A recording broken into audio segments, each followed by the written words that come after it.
মূল কাজ হচ্ছে উমরা করা এবং হজ করা। আর উমরার ক্ষেত্রে দুটা ফরজ আছে, আর একটা হচ্ছে ইহরাম বাঁধা আর একটা হচ্ছে আল্লাহর ঘর তাওয়াফ করা। এই দুটা হলো ফরজ উমরা কমপ্লিটের জন্য। আর উমরা কমপ্লিটের জন্য দুটা ওয়াজিব আছে, আর একটা হচ্ছে সাফা এবং মারওয়ায় সাই করা এবং মাথার চুলগুলোকে হলক করা। এবার মনে করেন আমরা সবাই হাজি, আমি ঘর থেকে বের হওয়ার আগে আমার উচিত হবে এই নখগুলো কাটবেন, অবাঞ্ছিত যে শরীরের পশমগুলো আছে এগুলো কাটবেন, পরিষ্কার পরিচ্ছন্ন হয়ে তারপরে আপনি এই গোসলটা আপনি করবেন। গোসল করার পরে ইহরামের পোশাকটা পরতে হয়, দুটো কাপড় নিতে হয়, সেলাইবিহীন সাদা হলে ভালো হয়। একটা আপনাকে ইজারের মতো লুঙ্গির মতো নিচে পড়বেন, আরেকটা পড়তে হবে গায়ে। এবার কিবলামুখী হয়ে কয় রাকাত নামাজ আদায় করতে হবে। আপনি এবার এই ইহরামের মূল কাজগুলো করা শুরু করবেন। এর একটা হচ্ছে নিয়াত আর একটা হচ্ছে তালবিয়া। নিয়াতটা কি? নিয়াতটা হলে আপনি একটা দোয়া পড়বেন, রাসূল সাল্লাল্লাহু আলাইহি ওয়াসাল্লাম দোয়াটি শিখিয়েছেন, আল্লাহুম্মা ইন্নী উরিদুল উমরাতা ইন্নী উরিদুল উমরাতা ফায়াসসিরহা লি ওয়া তাকাব্বালহা মিন্নি। আয় আল্লাহ, আমি উমরার নিয়ত করতেছি, আমার উমরাটা আমার জন্য তুমি সহজ করে দাও আর তুমি কবুল করে নাও। সুবহানাল্লাহ। এরপরে আপনার কাজ হচ্ছে তালবিয়া পড়া। তালবিয়াটা কি? লাব্বাইক আল্লাহুম্মা লাব্বাইক লাব্বাইক লা শারীকা লাক লাব্বাইক ইন্নাল হামদা ওয়ান নি'মাতা লাকা ওয়াল মুলক লা শারীকা লাক। তিনবার পড়বেন। কয়বার? তিনবার। যখন আপনি তিনবার করে ফেললেন, ইহরাম বাঁধা বলতে যা বোঝায় ইটস কমপ্লিট। এবার আমাদের কাজ হচ্ছে আল্লাহর ঘরে যায় তাওয়াফ করা, দ্বিতীয় কাজ। আস্তে করে যে বিমানটা এটা ল্যান্ড করতে চলেছে, বিমান ল্যান্ড করলো, এই যে ল্যান্ড করলো যাই আপনার হলো কি জেদ্দা, তাই না? জেদ্দা তো এটা অনেকটা দূরে। এই জেদ্দা থেকে যখন আপনি এই কাবার উদ্দেশ্যে রওনা দিবেন, তখনও আমরা মুখে কি পড়বো? তালবিয়া। বলেন তো কি পড়বো? তালবিয়া। আপনি আল্লাহর ঘরের এরিয়াতে চলে গেলেন, হারামের এরিয়ার ভিতরে চলে গেলেন, এবার আল্লাহর ঘরে ঢুকবেন, প্রথমেই কিন্তু এই কাবাটা আপনি দেখতে পাবেন। এই যে বাহিরে নামিয়ে দিয়েছে, গাড়ি থেকে নামলেন, এবার কাবার ভিতরে ঢুকবেন, এদিক দিয়ে গেট আছে, এদিক দিয়ে গেট আছে, বিভিন্ন দিক দিয়ে গেট আছে। আপনি যে কোনো একটা গেট দিয়ে তো নিশ্চয়ই ঢুকবেন, তবে উমরার জন্য আলাদা একটা গেট ফিক্সড করা আছে। আপনি যদি এদিক দিয়ে যান, তাহলে উমরার এই গেট দিয়ে আপনি ঢুকলেন। এরপরে আপনি যখন ঢুকবেন, এখানে লেখা আছে যে এটা হচ্ছে আল্লাহর ঘরের দরজা। আপনি যদি এদিক দিয়ে ঢুকেন, আল্লাহর ঘরের ঢোকার জন্য যে দোয়াটা আছে এই দোয়াটা তখন পড়ে নেবেন। বিসমিল্লাহি ওয়াসসালাতু ওয়াসসালামু আলা রাসূলিল্লাহ আল্লাহুম্মা আউযু বিল্লাহিল আযীম ওয়া বিওয়াজহিল কারীম ওয়া বিসুলতানিহিল আযীম মিনাশ শাইতানির রাজীম আল্লাহুম্মা ইফতাহ লি আবওয়াবা রাহমাতিক। এখনো কাবা আপনি দেখতে পাচ্ছেন না, একটু সামনে হাঁটলেই আপনি এবার দেখতে পাবেন আল্লাহ তাআলার ঘর কাবা আল মুকাররমা। অনেক মানুষ যে ভুলটা করে, কাবা দেখার পরে আর দিশা থাকে না, কি করবে না করবে, সাইড টক করে আরেকজনের সাথে কথা বলে, এটা দেখার জন্য কত উদ্গ্রীব। এই বাসনাটা আরেকজনকে বলে। ভাই, এই বাসনাটা আরেকজনকে বলে আপনি সময় নষ্ট করতেছেন কেন? এই বাসনাটা তো বলবেন এই ঘরের মালিককে। আল্লাহু আকবার করে। এই বাসনা কাকে বলবেন? এই ঘরের মালিককে। এজন্য রাসূল বলছেন, যে ব্যক্তি জীবনের প্রথম কাবাকে দেখবে, কাবা দেখার পরে এক নজর তাকিয়া যে দোয়া করবে, আল্লাহ ওই দোয়া তার থেকে কবুল করে নেবেন। এবার আমাদের কাজ শুরু হবে দ্বিতীয়। ইহরাম উমরার জন্য 4টা কাজের প্রথমটা গেল ইহরাম বেঁধেছি, এবার আল্লাহর ঘরে আমি পৌঁছে গেছি, মাঝখানে সুন্নাহ আমলগুলো করতেছি। এবার 4টার দ্বিতীয়টা আমার শুরু হয়েছে, যেটা ফরজ বিধান, আমাকে তাওয়াফ করতে হবে। আল্লাহর ঘর কি করতে হবে? এই জায়গাটায় এসে দাঁড়াতে হবে, কারণ এই জায়গার মধ্যে রয়েছে হচ্ছে হাজরুল আসওয়াদ। এই হাজরুল আসওয়াদের দিকে আপনি তাকাবেন, তাকানোর পরে আপনার কাজ হবে হচ্ছে হাত এটা উত্তোলন করবেন। আপনি হয়তো প্রথমবারই কাছে যেতে পারেন না, যিনি কাছে যাবেন তিনি তো ধরেই চুমু খাবেন, যিনি পারবেন না তিনি দূর থেকে হাজরুল আসওয়াদের দিকে হাত এভাবে উঠিয়ে বিসমিল্লাহি আল্লাহু আকবার। সবাই পড়েন, কি বলতে হবে? আরো জোরে পড়েন, বিসমিল্লাহি আল্লাহু আকবার। 3বার পরে হাতটাকে চুমুকাইলেন হাজরুল আসওয়াদকে ইশারা করে। আপনি তো আর ওটাকে চুমুকাইতে পারলেন না, আল্লাহ আমি এই আমলটাই করছি, তুমি কবুল করে নাও। এই যে হাজরুল আসওয়াদের দিকে যখন তাকাবেন, তখন আপনার রাইট হ্যান্ড সাইডটা থাকবে এদিকে, লেফট হ্যান্ড সাইড থাকবে এদিকে। মানে আপনার বাম হাত থাকবে হলো এদিকে, ডান হাত থাকছে হচ্ছে এদিকে, সিনাটা থাকছে হচ্ছে হাজরুল আসওয়াদের বরাবর। একবার হাত উঠিয়ে কি জানি পড়লেন, আবার বলেন, কি বলছেন? বিসমিল্লাহি আল্লাহু আকবার। এবার কাজ হচ্ছে তাওয়াফ শুরু। এই যে 4টা কাজের 2 নম্বরটা তাওয়াফ আপনার শুরু হবে। তো তাওয়াফ কিভাবে করবেন? এই যে এখানে একটা জায়গা আছে, এটাকে বলা হয় হচ্ছে মাকাম ইব্রাহিম। এটা কি নাম বলেন তো? মাকামে ইব্রাহিম। মাকামে ইব্রাহিমটা হচ্ছে এই যে দিকে। এই মাকামে ইব্রাহিম যে পাশে রয়েছে, আপনি এই দিক থেকে আস্তে আস্তে রওনা দিবেন। মাকামে ইব্রাহিমের এই দিক থেকেও দিতে পারেন, এই পাশ থেকেও হাঁটতে পারেন। আপনি যে এরিয়ায় নেন, এরিয়া একটু বড় হলে মাকামে ইব্রাহিম ক্রস করে যাবেন, এরিয়া একটু ছোট হলে এই দিক থেকে যাবেন। কিন্তু আপনি যখন এই যে এই পাশে যাচ্ছেন, এইটাকে আপনাকে বলা হয় আপনি তাওয়াফ শুরু করলেন, এই পাশ দিয়ে যাচ্ছেন। যখন আপনি তাওয়াফ করছেন, আপনার একটা কথা মনে রাখতে হবে, তাওয়াফ অবস্থায় আপনার ডান হাত থাকবে মাতাফের দিকে, বাম হাত থাকবে কাবার দিকে। আপনার লেফট হ্যান্ড সাইড থাকবে কাবার দিকে। অনেকে এসে উল্টা শুরু করে দেয়, মানে সবাই ঘুরতেছে এদিকে, উনি চলে গেছে এদিকে। কারণ রাউন্ডটা যে কিভাবে শুরু করবে উনি তো এটা বুঝে না। উনি ভাবছে যে আল্লাহর ঘর পাইছি, ঘোরা শুরু। তো আল্লাহর ঘর পাইছেন, ঘুরবেন, কিন্তু ঘোরার কি একটা সুন্নাহ পদ্ধতি নাই? সুন্নাহ পদ্ধতি আছে। সুন্নাহ পদ্ধতি হচ্ছে আমার বাম হাতটা, আপনার বাম হাতটা কার দিকে ফেরানো থাকবে? কাবার দিকে। এবার আপনি হাঁটেন, আপনার আর ভুল হবে না। এই কথাটা না জানলেই ভুল হয়। কাবার দিকে আমার কোন হাত থাকবে? Left hand side. বাম হাতটা আমার কাবার দিকে থাকবে। আপনি ঘুরতেছেন, আরো আসেন, আবার ঘুরেন, এই যে আসতেছেন, এদিক থেকে আরো আসেন। একবার ঘোরার পরে বলেন তো, একবার একটা চক্কর কমপ্লিট হয়েছে কিনা আমার? অনেকে মনে করছে তাওয়াফ তো একটা করে ফেলছে। আসলে একবার ঘুরতে তাওয়াফ হয় না, তাওয়াফ হয় 7 বার ঘুরলে। কয়বার ঘুরলে? আরো জুড়ে বলেন, কয়বার? তাহলে আমি এই যে একবার রাউন্ড দিলাম, আমার একবার, আমি আরেকবার রাউন্ড দিলাম, ঠিক ওইভাবে বিসমিল্লাহ প্রত্যেকবার এই জায়গায় আসার পরে হাত উঠে বিসমিল্লাহি আল্লাহু আকবার এই কথা বলে আপনি আবার শুরু করলেন, আরেকবার ঘুরে আসলেন, আবার তৃতীয় চক্করে আল্লাহর দিকে এই হাজরুল আসওয়াদের দিকে তাকায় বিসমিল্লাহি আল্লাহু আকবার, আবার ঘুরে আসলেন। এরকম করতে করতে করতে করতে কতবার হলে পরে একটা চক্কর হয়? 7 বার। এভাবে যদি আপনি 7 বার ঘুরেন, তাহলে সমান সমান এক তাওয়াফ। 7 বার ঘুরলে কয় তাওয়াফ? এক তাওয়াফ। এই 7 বারের মধ্যে অনেক কথা আছে, সুন্নাহ অনেক বিধান আছে। তবে এগুলো ছুটে গেলেও আপনার উমরাতে তেমন ইফেক্ট হবে না, তবে সুন্নাহগুলো তো ছেড়ে যেতে হচ্ছে। এই জন্য আপনি একটু সুন্নাহ বিধানগুলো আমি দুই একটা বলে নেই। এই যে মাকাম ইব্রাহিমটা থাকবে কাবা থেকে খুব কাছাকাছি, এটাকে যখন আপনি ক্রস করবেন, তখন একটা দোয়া আছে, সেটা হচ্ছে আমার রাসূল সাল্লাল্লাহু আলাইহি ওয়াসাল্লামের উপরে দুরূদ। আপনি রাসূল সাল্লাল্লাহু আলাইহি ওয়াসাল্লামের উপরে দুরূদ পড়বেন, যে কোনো দুরূদ। তবে নামাজের সময় যে দুরূদটা আমরা পড়ি, আপনি এটাও পড়তে পারেন। এই যে দুরূদটা এখানে পড়বে এই মাকাম ইব্রাহিমটা ক্রস করার সময়। এরপরে আরো কিছু কিছু জায়গায় ইবাদতের জায়গা আছে, দোয়া কবুলের জায়গা আছে। এই কাবার এই উত্তর দিকে এই পাশে এই যে একটা জায়গা রয়েছে বাউন্ডারি দেওয়া, এটাকে বলা হয় হাতিমে কাবা। কি বলা হয় বলেন তো? হাতিমে কাবা। এই হাতিমে কাবা এই জায়গার উপরে আছে মিজাবে রহমান, এখানে কিছু স্পেশাল দোয়া আছে।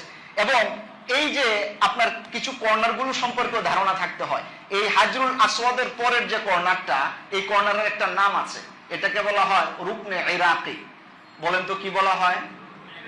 রুকনে ইরাকি।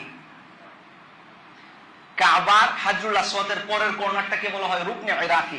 তারপর আরেকটা কর্নার আছে না, 4টা কর্নার, তো এই কর্নারও একটা নাম আছে, এটাকে বলা হয় রুকনে শামি। পরের কর্নারটাকে কি বলা হয়? রুকনে শামি। এই পাশে আরেকটা কর্নার আছে না, হাজরুল আসওয়াদে যাওয়ার আগের যে কর্নারটা, এটাকে বলা হয় রুকনে ইয়ামানি। হ্যাঁ, ইয়ামানি অথবা ইয়ামানি, রুকনে ইয়ামানি। এই রুকনে ইয়ামানিতে যখন আপনি চক্কর দিয়ে আসবেন, তখন একটা সুন্নাহ দোয়া আছে। এই দোয়াটা আল্লাহ পাকের জন্য করতে হয়। রব্বানা আতিনা ফিদ দুনিয়া হাসানা ওয়া ফিল আখিরাতি হাসানা ওয়া কিনা আযাবান নার। সবাই পড়েন, রব্বানা আতিনা ফিদ দুনিয়া হাসানা ওয়া ফিল আখিরাতি হাসানা ওয়া কিনা আযাবান নার। দূর বললে না, বাড়াইতে পারেন, ওয়াদখিলনাল জান্নাতা মাআল আবরার। আপনি একটু বাড়াও পড়তে পারেন, এতটুকুন বললেন। এই প্রত্যেক চক্করে আপনি এই বিধানগুলো পড়বেন, বিশেষ করে এই জায়গায় এই দোয়াগুলো পড়বেন। বাকি সময় আপনার মনে যা দোয়া আছে আপনি আল্লাহ তাআলার দরবারে করতে থাকুন। 1 বার 2 বার 3 বার 4 বার 7 বার আপনার কি হয়ে গেল? তাওয়াফ হয়ে গেল, এক তাওয়াফ হয়ে গেল। হজের যে ফরজ 2টা বিধানে হারাম, উমরার যে ফরজ 2টা বিধানে হারাম এবং তাওয়াফ, তাহলে আমাদের ফরজ 2 কাজ কি হয়েছে? শেষ হয়েছে। বাকি আছে কয়টা? এইবার আমাদের করণীয় বাকি 2টা ওয়াজিব। এর মধ্যে একটা হচ্ছে সাফা এবং মারওয়ায় সাই করা, আর মাথার চুল হলক করা। আমি ছোট সময় কি মনে করতাম জানেন? সাফা এবং মারওয়া হাই আল্লাহ, না জানি কত বড় দুইটা পাহাড়, এবং মাঝখানে মিনিমাম তো 8-10 কিলোমিটার দূরত্ব হবেই। এরপর এই সাফা এবং মারওয়া না জানি কাবা থেকে কত কিলোমিটার দূরে। এইগুলোর একটা ধারণা আমার মধ্যে আগে কাজ করত।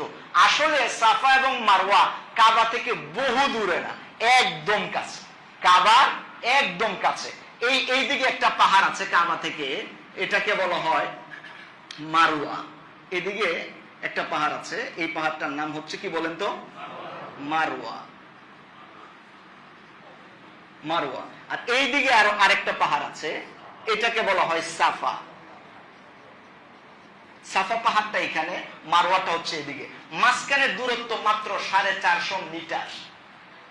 কতটুকু দূরত্ব মাঝখানে? 450 মিটার। খুব বেশি না, তবে একেবারেই কম তাও কিন্তু না, মোটামুটি একটা দূরত্ব সাফা এবং মারওয়া। এখন আমার কাজ কি? আমি তো এই জায়গায় এই সাফা মারওয়াতে আমি পৌঁছবো কিভাবে? আমি তো এতক্ষণ এখানে রাউন্ড দিতেছিলাম, তাওয়াফ তো আমার কমপ্লিট। এখন কাজ কি?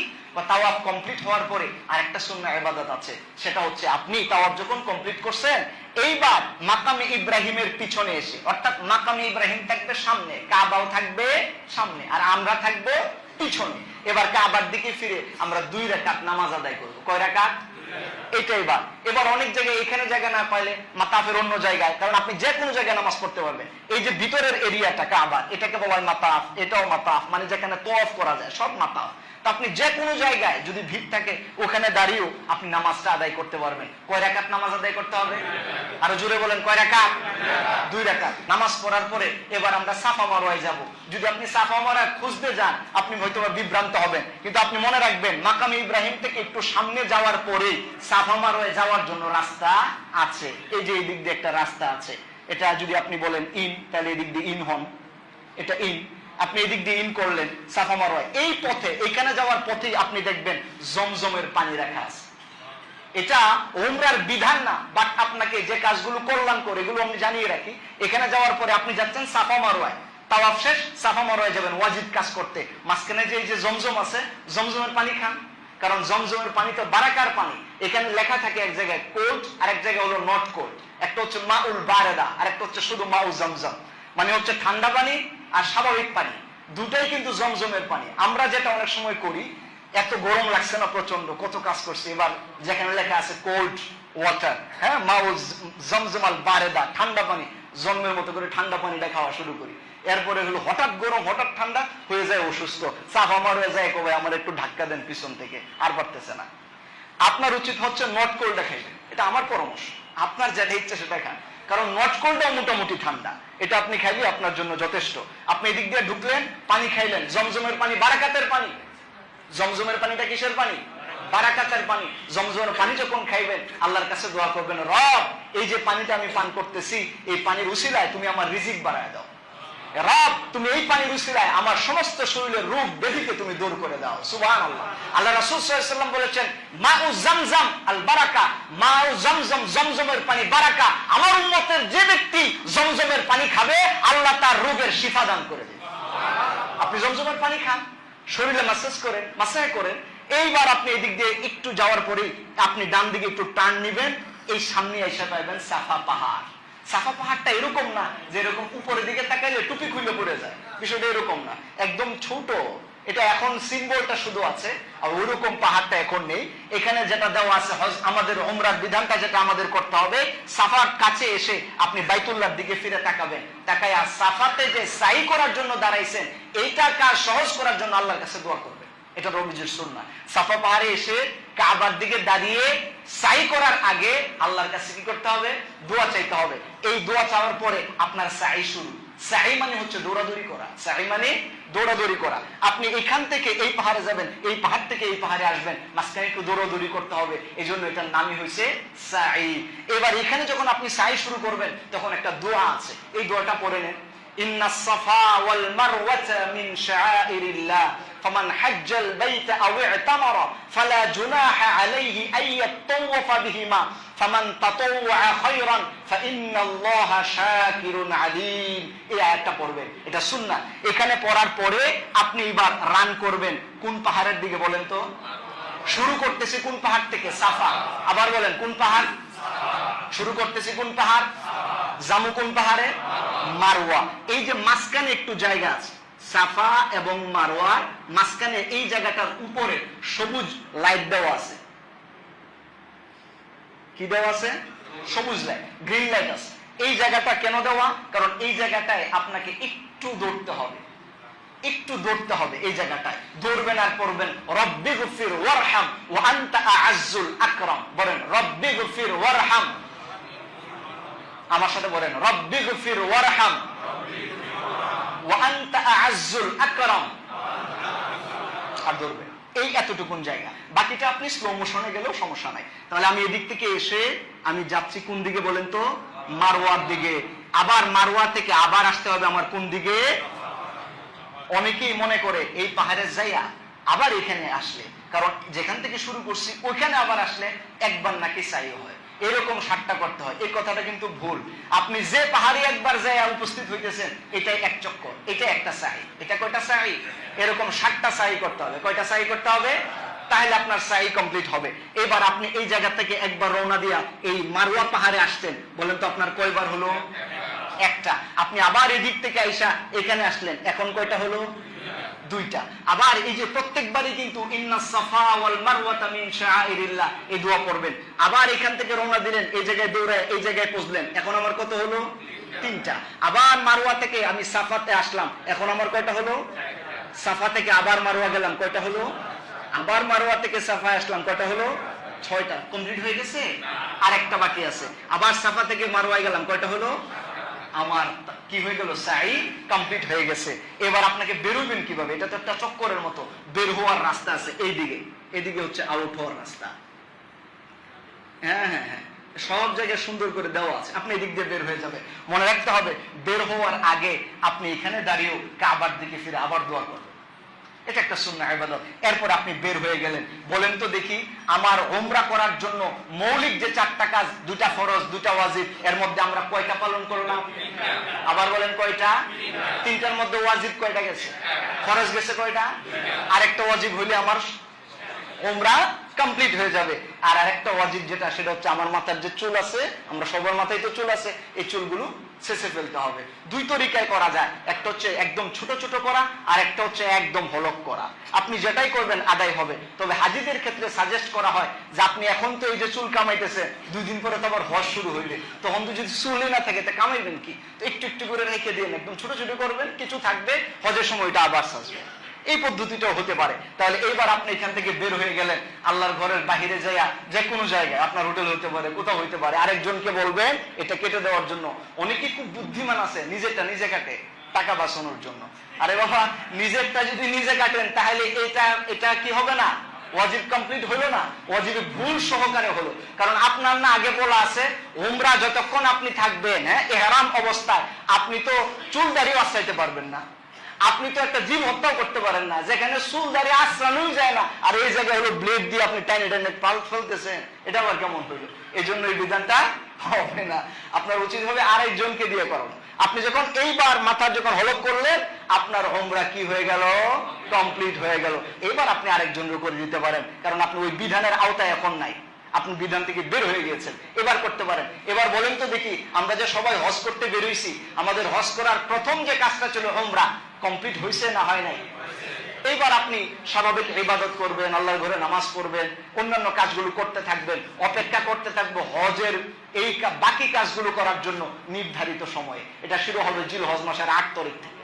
আর এর আগে আপনি অন্যান্য বিধানগুলো করবেন। তাহলে আমরা যারা সফরে গেলাম, আমরা এই পর্যন্ত কি কমপ্লিট করছি? এবার বাকি ইবাদত করতে থাকেন, আগামী সপ্তাহে হজ কমপ্লিট করাই।